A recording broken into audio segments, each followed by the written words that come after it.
So today we're going to be reading How the Grinch Stole Christmas. This is a book by Dr. Seuss.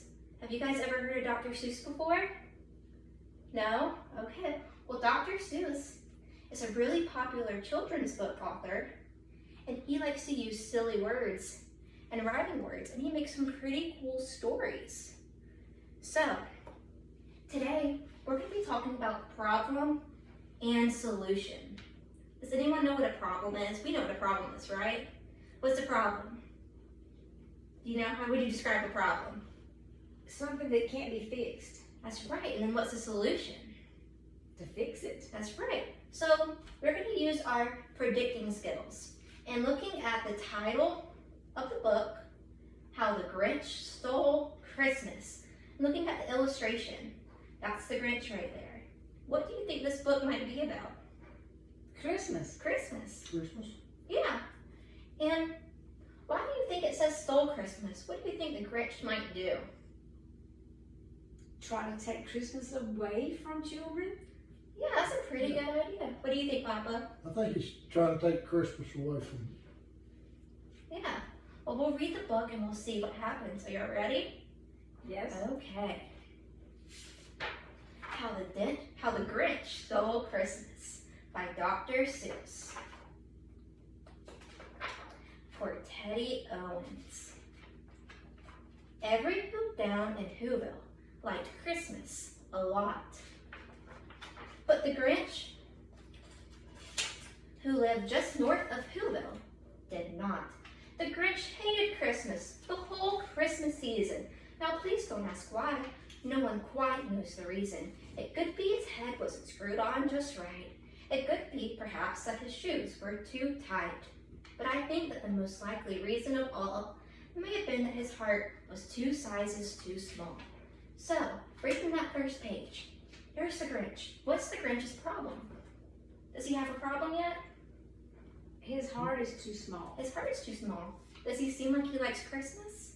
No. And all the Who's like Christmas, right? Yes. He's sad. He's sad. Is that a problem? That's a problem. That's a problem, Yeah. yeah. So let's keep going. But whatever the reason, his heart or his shoes, he stood there on Christmas Eve, hating the Who's, staring down from his cave with a sour, grinchy frown at the warm lighted windows below in their town, for he knew every Who down in Whoville beneath was busy hanging a mistletoe wreath. And they're hanging their stockings. He snarled with a sneer, tomorrow is Christmas, it's practically here. Then he growled with his Grinch fingers, nervously drumming, I must find some way to stop Christmas from coming, for tomorrow he knew that all the Who girls and boys would wake bright and early, they'd rush for their toys, and then, oh the noise, noise, noise, noise. That's one thing he hated, the noise, noise, noise, noise. Then Who's young and old would sit down to a feast, and they'd feast, and they'd feast, and they'd feast, feast, feast, feast. They would feast on Who pudding and rare Who roast beef, which was something the Grinch couldn't stand in the least. So the word feast is kind of a tricky word. Can we say feast together? Feast. Do you know what feast means? No? Eat a lot. Eat a lot? Yeah. Let's look at this picture. They look like they're eating a lot, right? So we're going to use our context clues and look at this picture. And we're going to think that feast means eat, which it does. It means to eat a lot. Papa was right. And then they do something he liked least of all. Every Who down in Whoville, the tall and the small, would stand close together with Christmas bells ringing, and they'd stand hand in hand, and the Who's would start singing. And they'd sing, and they'd sing, and they'd sing, sing, sing, sing. And the more the Grinch thought of this Who Christmas sing, the more Grinch thought, I must stop this whole thing. Why, for 53 years I've put up with it now. I must stop this Christmas from coming. But how? So, what do you think he's going to do to stop Christmas from coming? Do you remember the title? He's going to try to steal it. Going to try to steal it? It's a really good idea. So let's see if that happens or not. And then he got an idea, an awful idea. The Grinch got a wonderful, awful idea. I know just what to do, the Grinch laughed in his throat, and he made a quick Santa Claus hat and a coat. And then he chuckled and clucked, what a great Grinchy trick! With his coat and his hat, I'll look just like Saint Nick. All I need is a reindeer, the Grinch looked around. But since reindeer are scarce and there's none to be found, did that stop the old Grinch? No, the Grinch simply said, if I can't find a reindeer, I'll make one instead. So he called his dog Max, and he took some red thread and he tied a big horn on the top of his head. Then he loaded some bags in an old empty sack on a ramshackle sleigh, and he hitched up old Max. Then the Grinch said, get up, and the sleigh started down towards the homes where the Who's lay as snooze in their town. And though the windows were dark, quiet snow filled the air, all the Who's were all dreaming sweet dreams without care. When he came to his first little house on the square. This is stop number 1, the old Grinchy Claus hissed, and he climbed up to the roof, empty bags in his fist. Then he slid down the chimney, a rather tight pinch, but if Santa could do it, then so could the Grinch. He got stuck only once for a moment or two, then he stuck his head out of the fireplace flue, where the little Who's stockings all hung in a row. There's these stockings, he grins, the first things to go. He slithered and slumped with a smile most unpleasant around the whole room, and he took every present, pop guns and bicycles, roller skates, drums, checkerboards, tricycles, popcorn, and plums, and he stuffed them in bags. Then the Grinch, very nimbly, stuffed all the bags one by one up the chimney. So what is he doing? He's impersonating Santa Claus, and he's stealing Christmas. Yeah, and there's people sleeping. So do you think him stealing Christmas is really going to fix his problem? No. No. Is that a good solution for him? No. No, you don't think so? Then he slumped to the icebox. He took the Who's feast. He took the Who pudding. He took the roast beast. He cleaned out the icebox as quick as a flash. Why, that Grinch even took the last can of Who hash. Then he stuffed all the food up the chimney with glee. And now, grinned the Grinch, I will step up the tree. And the Grinch grabbed a small tree, and he started to shove when he heard a small sound like the coo of a dove. He turned around fast and he saw a small Who. Little Cindy Lou Who was not more than 2. The Grinch had been called by this tiny Who daughter who'd gotten out of bed for a cup of cold water. She stared at the Grinch and said, Santa Claus, why? Why are you taking our Christmas tree? Why? But you know, that old Grinch was so smart and so slick, he thought up a lot and he thought it up quick. Why, my sweet little tot, the fake Santa Claus lied. The fake Santa Claus lied. There's a light on this tree that won't light on one side. So I'm taking it home to my workshop, my dear. I'll fix it up here, and then I'll bring it back there. And his fib fooled the child. Then he patted her head, he got her a drink, and sent her to bed. And when Cindy Lou Who went to bed with her cup, he went to the chimney and stuffed the tree up. And then the last thing he took was the log for the fire, and he went up the chimney, himself the old liar. On their walls he left nothing but hooks and some wire. And he took one speck of food that he left in the house was a crumb that was too small for a mouse. So, who else might have a problem now besides the Grinch?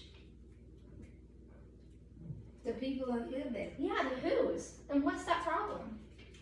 Their Christmas is gone. Their Christmas is gone. He didn't leave anything. The food he left was even too small for the mouse. Does that seem like a big problem? Yeah. Yeah, it's a big problem. Then he did the same thing to the other Who's houses, leaving crumbs much too small for the other Who's mouses. It was 15:15 dawn, all the Who's still abed, all the Who's still a snooze. When he packed up his sled, packed it up with their presents, the ribbons, the wrappings, the tags and the tinsels, the trimmings, the trappings. 3,000 feet up the side of Mount Crippet, he rode with his load to the tip-top to dump it. Pooh-pooh to the Who's. He was grinchiously humming. They're finding out now that no Christmas is coming. They're just waking up, and I know just what they'll do. The mouths will hang open a moment or two. Then the Who's down in Whoville will all cry boo-hoo. That's a noise, grinned the Grinch, that I simply must hear. So he paused, and the Grinch put his hand to his ear, and he did hear something rising over the snow. It started in low, then it started to grow. But the sound wasn't sad. Why, the sound sounded merry. It couldn't be so, but it was merry, very. He stared down at Whoville. The Grinch popped his eyes. Then he shook. What he saw was a shocking surprise. Every Who down in Whoville, the tall and the small, was singing without any presents at all. He hadn't stopped Christmas from coming. It came. Somehow or other, it came just the same. So, did the Grinch's plan go as he thought it would? Are the Who's sad? No. What are they doing? Singing. Singing something you do when you're sad or happy? Happy. Happy. So, they didn't really have a problem, did they? They didn't. No, they didn't. And the Grinch, with his Grinch feet ice cold in the snow, stood puzzling and puzzling. How could it be so? It came without ribbons, it came without tags, it came without packages, boxes, or bags. And then he puzzled 3 hours till his puzzler was sore. Then the Grinch thought of something he hadn't before. Maybe Christmas, he thought, doesn't come from a store. Maybe Christmas, perhaps, means a little bit more. And what happened then? Well, in Whoville they say that the Grinch's small heart grew 3 sizes that day. And the minute his heart didn't feel quite so tight, he whizzed with his load through the bright morning light, and he brought back the toys and the food for the feast, and he. So, right now, how is the Grinch different than he was before? His heart grew. His heart grew. So, what changed? What changed about his feelings about Christmas? It totally changed. It totally changed. Does he still hate Christmas? No. No? I don't think he hates Christmas anymore either. And he himself, the Grinch, carved the roast beast. So, what was the solution for the Grinch? When he saw the people were happy, he knew It made him happy. That's really good. So, the big problem with this story was that the Grinch did not like Christmas. Not one bit. But in the end, he ended up liking Christmas because the Who's around him showed him that there was a deeper meaning than Christmas than just the presents. And so I have some more questions for you guys. In the story, there were some other small problems that the Grinch or the Who's came across, and all those problems had a solution.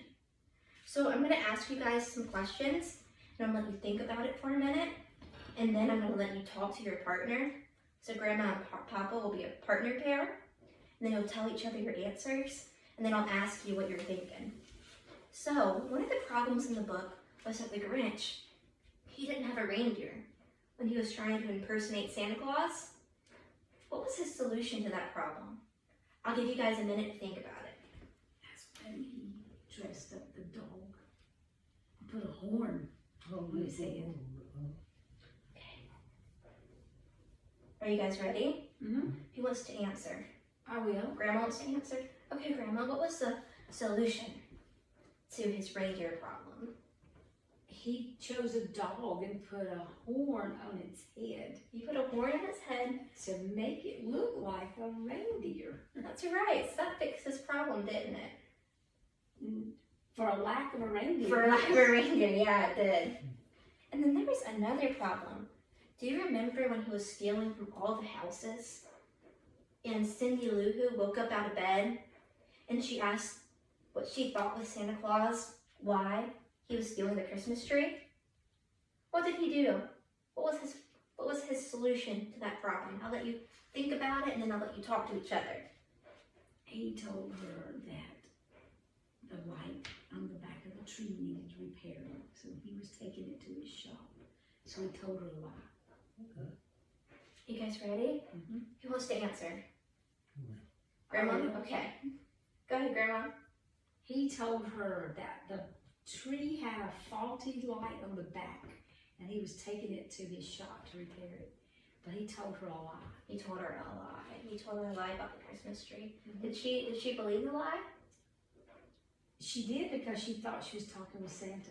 That's right. So he had even though it wasn't a very nice solution, he found a solution to his problem, didn't he? He did. He did. Can anyone think of any other examples of problems in this? He almost got stuck in the chimney. That was a problem. Yeah, he did almost get stuck in the chimney. Did he stay stuck in the chimney? No, he No. managed No, to he get out. managed to get out. Anything else? It's okay if you can't think of anything, just if you have any ideas. No? One of them was that he didn't like how they would eat and feast together. And what did he end up doing at the very end? He ate with them. He ate with them. He even carved the roast feast. So he ate with them. God did a really good job thinking about problem and solution. So problem is when something needs to be fixed. And the solution is the answer to that problem.